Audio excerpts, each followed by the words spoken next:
From the Fans Talk Wrestling family at fanstalkwrestling.com, this is Fans Talk Lucha, weekly conversation about what's going on in the world of Lucha Underground. This is episode 3 and covers Lucha Underground Season 1, episode 13, which aired on February 4th, 2015. My name is Garvin. Tonight I'm once again joined by my wife. Say hello, wife. Hello, wife. And we are one of two married wrestling podcast teams. Some might say we're the better of the two. They'd be right. Now, Fans Talk Lucha is a podcast that is brought to you exclusively by the paid members of the FTW community. If you enjoy this conversation and you want to continue to see this conversation every week in your podcast feed, please go to fanstalklucha.com and click the Support Us link and pledge $1 a month or more. Every little bit will help, and collectively, we'll be able to reach the milestone to keep this conversation going.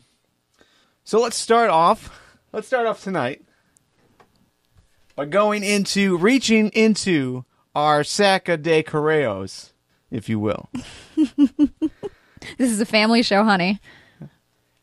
Yes, it is. So we're gonna pull in some comments that you guys sent us, and we do this every single episode, so definitely keep those comments coming. This is from Bogger3K on YouTube.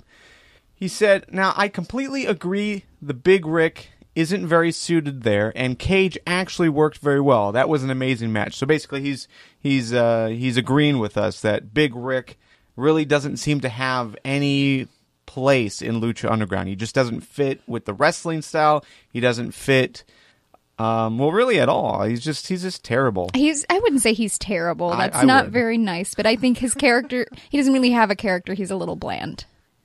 Well, I mean, he has a character, but it just doesn't come off well with everyone else. Everyone else seems to be a step ahead of him on just about every level. I think they could make something of his being different, but they have chosen not to. So if they continue to do so, he's going to continue to be a terrible fit. Yeah, it's just, for me, it's a big guy who speaks as if he's like 14 years old, as far as the voice, the pitch. It's very high pitched for a big dude, and I can't believe in his character. Does it make you think of Mike Tyson? A little bit. But then again, Mike Tyson is the opposite of that. Like, despite him having the high-pitched voice, he can still destroy you. Big Rick, not so much. No, he's kind of an empty threat. Bogger3K also sent in, said, "I got some information for you in case you haven't managed yourself." Thank you for that. Thank you for your sarcastic, assumption that we don't do our own research here. He's actually right, though. Yeah. We'd forgotten to look this up. I didn't even think about it. No. I was like, let's just predict this and then move on. All right. But he said the word that the mysterious woman said is matanza, which means slaughter or killer in Spanish. So I guess it's open to predictions. Mil Muertes seems to fit that kind of label, I guess, at least related to that. You've also got King Cuerno that comes to mind. He's the hunter. Anyone else seem to jump out? Not off the top of my head, but I think with the violent angle they're going, you could probably find some way to twist it to apply to any character at some point. Well, that's true, and we don't know much about most of these characters yet, so it really could be anyone. Someone's going to have a very dramatic and exciting backstory, I can tell you that. I hope it is... Maybe it's Big Rick. No. It's either Mascaritas or Pimpinella. I would like to see more of that. Okay. It is hard to slaughter in high heels, I'm telling you. Maybe it's like all a costume, or he's trying to hide his true identity so they can't find him. It's possible. Yeah. Like a witness protection program. Yeah, there we go. All right, so here is a quick rundown of what happened this week on Lucha Underground.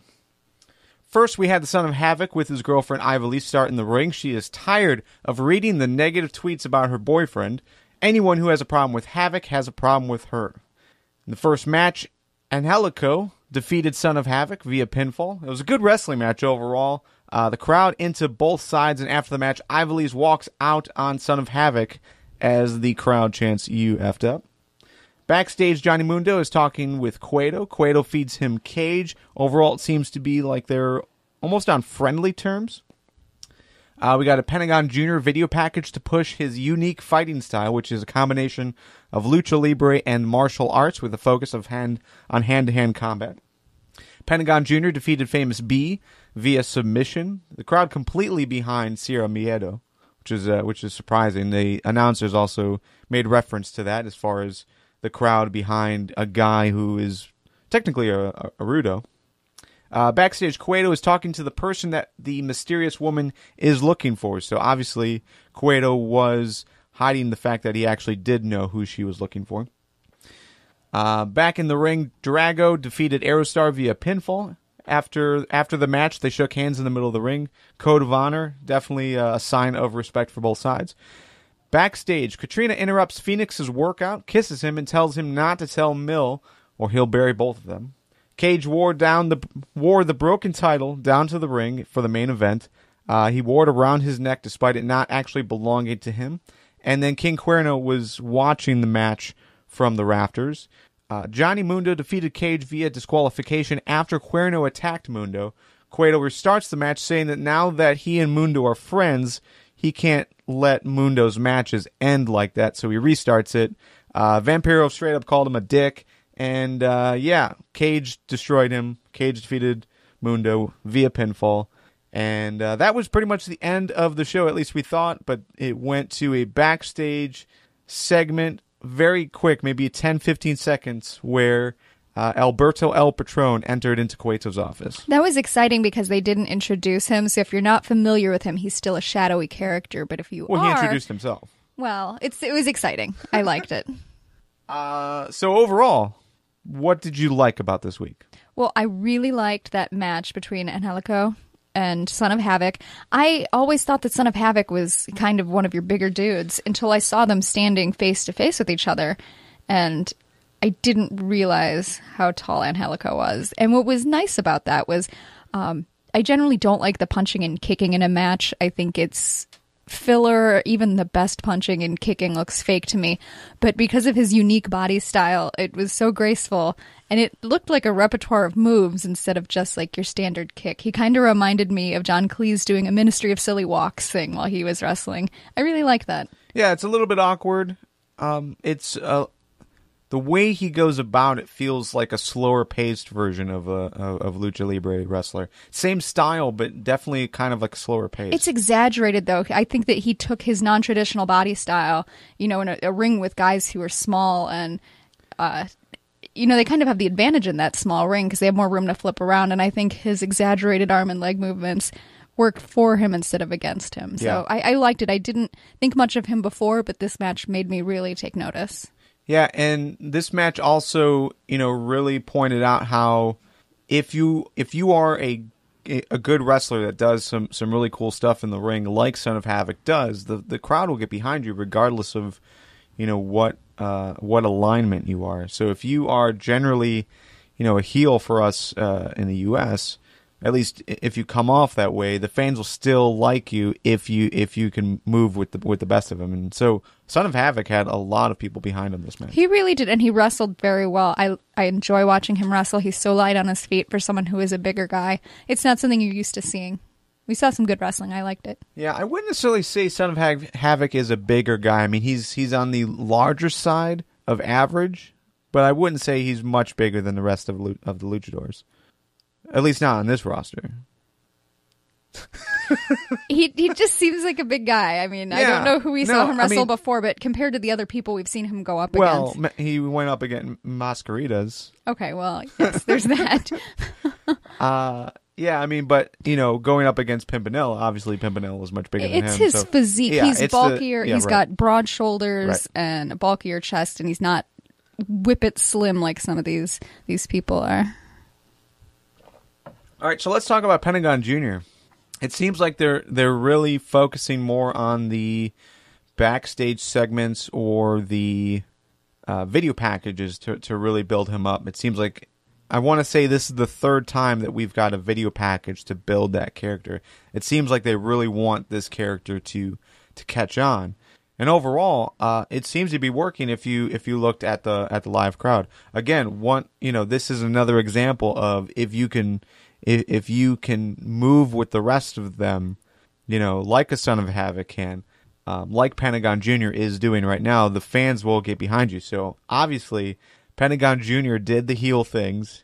After the match, he almost broke Famous B's arm with that submission, that little modified armbar submission. Mm-hmm. It was a short match, but it had a meaningful ending. Sure, but again, he's a rudo, but getting the crowd backing him. So and even Vampiro and Matt Stryker were mentioning that as far as how that was odd, and it's they're almost fearing the fact that the crowd is feeding into. Or I'm sorry, they're fueling that anger and that want for violence. So it's very 1984. Yeah, it's weird, but definitely good. I like the character. I like the like the makeup, the teeth on his lips. That looks great, yeah. And it really works with the dramatic video work they were using. I know in the past I've kind of laughed at the dramatic video work, but I think they did a really nice job with this segment. Everything tied together very nicely. So okay.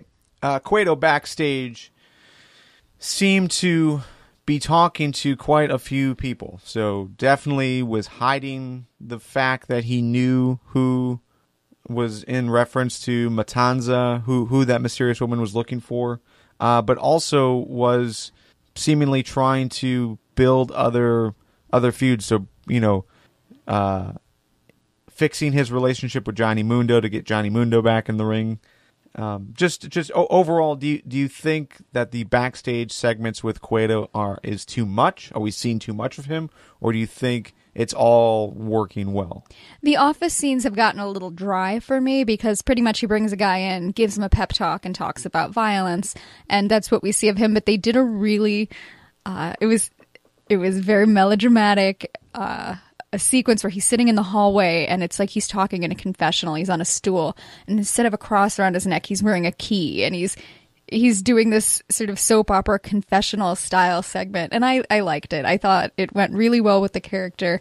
It kind of took advantage of its own silliness, and that was a nice break away from him creepily looking through his blinds or talking to a wrestler about how he wants blood. It was a nice change of pace. All right, well, let's talk about him looking through the blinds. We got to see that again. He's definitely watching from this angle that, to me, it's creepy. You described it as we were watching it as like really heavy on the voyeurism side, and same thing with Cuerno too. So completely, it's not just that too. The woman in the black leather, before she made her appearance last episode, they show her watching the match from various angles. It seems like since we've started watching this, in every episode, there's some character watching from above and judging from afar, and it's a little Rear Window. It's a little cheesy, 60s movie, and I don't know if voyeur is the right term. I mean, it's very similar. But just because voyeur has the sexual connotations to it. Maybe it does. Maybe that's where he's going. I definitely get that impression from Cueto, but not necessarily from anyone else. Is it because of his slick back pimp hair? Maybe. But just like the way like he grins and you can't see any of his body except for his face. Yes. When he's looking through the blinds. Like he might not be wearing pants. Yeah, right. We never actually see him in pants, do we? Well... Maybe on that stool. When he comes out to the ring, he's wearing pants. I bet they're like snap pants. So as soon as he gets back into his office, he's like, whoosh, no more pants, Cueto. Man. Yeah, I don't know. I do get like that creepy feeling from him that this is like almost perverted for him. This like a perverted need for violence that he gets off on it. But everyone else, I don't really know what the intention is. They kind of seem like people who just want to do their jobs, which I think makes him look creepier in comparison. Right. King Cuerno, it's more of they're trying to play up that he's a hunter, so he's sitting like in his deer stand waiting for the deer to, get into view so that he stays in character too. When he creeps down the stairs, he is creeping down the stairs. It's well done. All right, so one thing that we've both noted in previous episodes was just the fact that there seemed to be more use of foreign objects, illegal foreign objects, as they call it in wrestling. You've got your chairs, you got your tables, you've got the cigar when the gang, I'm not sure what their label is, but when they went after Big Rick and took Big Rick out, it seems there's a more hardcore vibe, not necessarily in the same realm as ECW, but it's definitely filling a void. We're seeing blood. We're seeing, more of that edgy stuff that we used to see like in the late 90s, early 2000s from WWE. So overall, I mean, do you think that they should continue to do that, to bring that hardcore side back to wrestling? Well, I'm not a fan of that. And that's just personally because I appreciate being entertained, and I'm entertained by watching good athletes do real stunts. And the problem with a lot of the hardcore wrestling is that it might look cool, but the whole time I know that they've scored their forehead. And I know that, like with the punching and kicking, even the best punch, you see they're just kissing them with their knuckles. And to me, it's just knuckle kisses. It's just a little too stage handy, and it's just not what I appreciate. But I think if there's a group of fans who likes hardcore style wrestling, that what they're doing, creating this hybrid, is probably a nice compromise. It seems like to me this class of wrestlers takes better care of themselves and their bodies. Just comparing the ages of the wrestlers we're seeing here to like your WWE style wrestlers, where everyone looks a good 10 to 15 years older than they are. So this seems to me like a way for them to incorporate some hardcore elements without actually putting staples into each other or hitting each other with barbed wire or anything that's really ultimately going to be too bad on their bodies. Yeah, because they are such good athletes. They're not overdoing it. One nice thing is that, and I don't know what their general schedule is. I imagine a lot of these wrestlers after the tapings for Lucha Underground are going back to Mexico or wherever they're wrestling full time, and they're wrestling every night or every other night or however often they wrestle. When you look at a WCW or WWE or even an ECW, it was a more rapid fire style booking where you've got a match every night.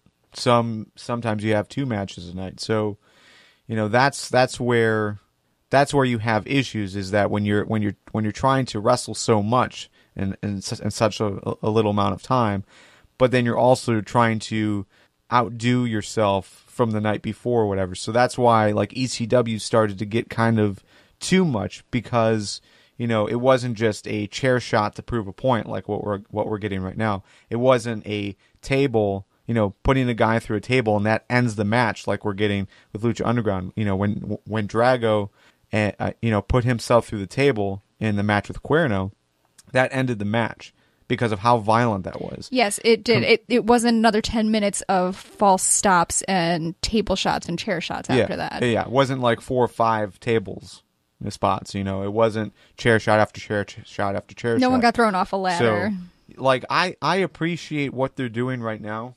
I think it all adds to the story, like this week with Cuerno taking the chair to take out Johnny Mundo's knee. It didn't hurt him. But it also didn't like force you to suspend disbelief, because one chair shot is different than 10 chair shots. 10 chair shots to the head should kill you. That's what we used to get all the time. So I like that they're bringing elements into it, but they're not overdoing it. Frankly, I was a little more alarmed for Cuerno. I thought the Chavo was going to come running out of the crowd like, that's my move. Yeah, gimmick infringement. All right, so your win of the week. What was your most favorite part of tonight? The announce table. Every other episode, I find these guys irritating. They call each other brother way too much. I just don't think that they're funny. But tonight, I swear to you, I heard a vampire joke in there. They were making Middle Earth references. There was that just flat out calling what's-his-face a dick. Cueto, They were amusing and all over the board. They were... I don't know if they were drinking beforehand, but it worked for me. I liked it. They were my win. I could be wrong.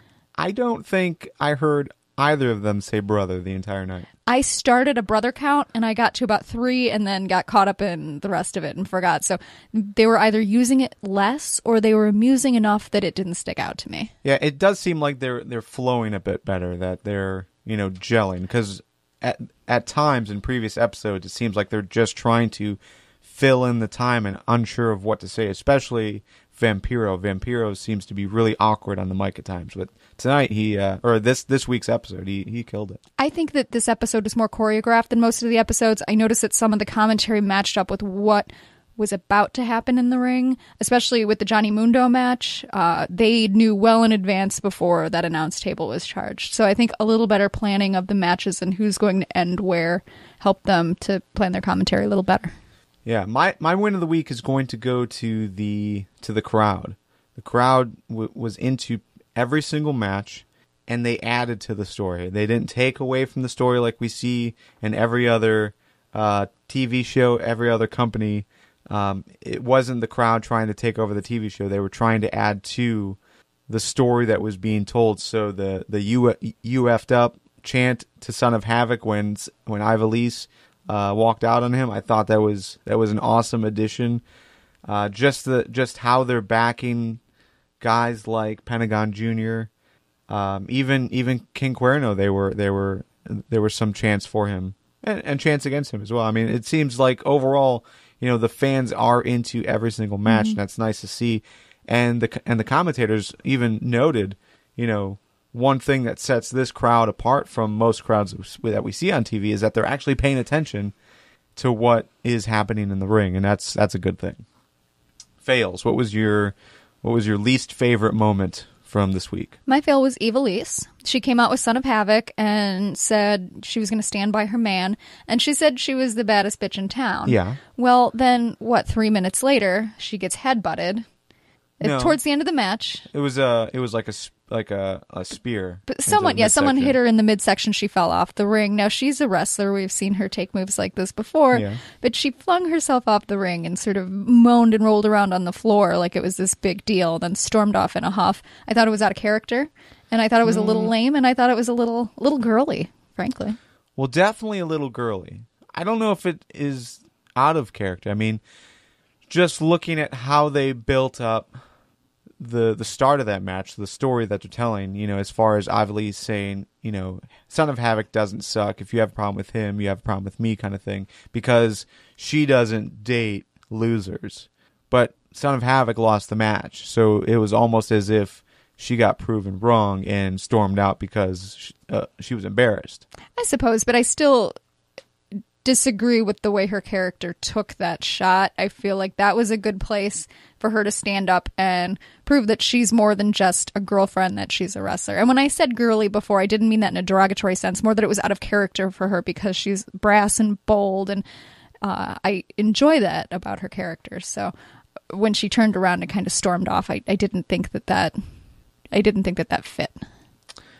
All right. My fail of the week is going to go to the fact that we really didn't see much from Puma or Conan this week. I was really hoping that they were going to continue that side of the story, but it was just a matter of them pushing how strong and awesome Cage was, which I don't mind. It's just I'd like to see that Puma is okay, showing that Cage destroyed him and basically took him off of TV and took the title makes the champion look really weak, and that's going to be hard to, overcome. I mean, I'm sure he can. I'm sure he will, but it just seemed odd. It just seemed odd that there was no Puma coming back for Retribution. It was just Puma's off. He's done. He's hurt. It did seem like there was more B-roll and less wrestling and storylining going on in this, and I wonder if they had some kind of scheduling conflict or something, because you're right. If they had meant to continue the storyline, even if he wasn't available, you'd think there would have been a segment. Yeah. And there was nothing. And second fail, which is just a continuation from last week, that title still looks so awful. Oh, it looks jank. I mean, it blew my mind when you told me it was supposed to be 20 pounds of gold. Really? Yeah. Like, that looks like something my mom bedazzled for me. It's 20 pounds of gold, and it's on leather. It's supposed to be a leather belt, and no. Yeah, the way he was ringing around his neck, it looked like the scarf that I wear at work when they don't turn the heat on to keep myself warm. It's exactly what it looked like. All right, final thoughts before we head out? I thought it was a good show. I am hoping that what we saw with more music and filler is not something they continue to do, because one of the things I like about the show is the bare bones structure. So I hope that this week's extra stuff was just a little bit of a fluke or a one-time thing. Yeah.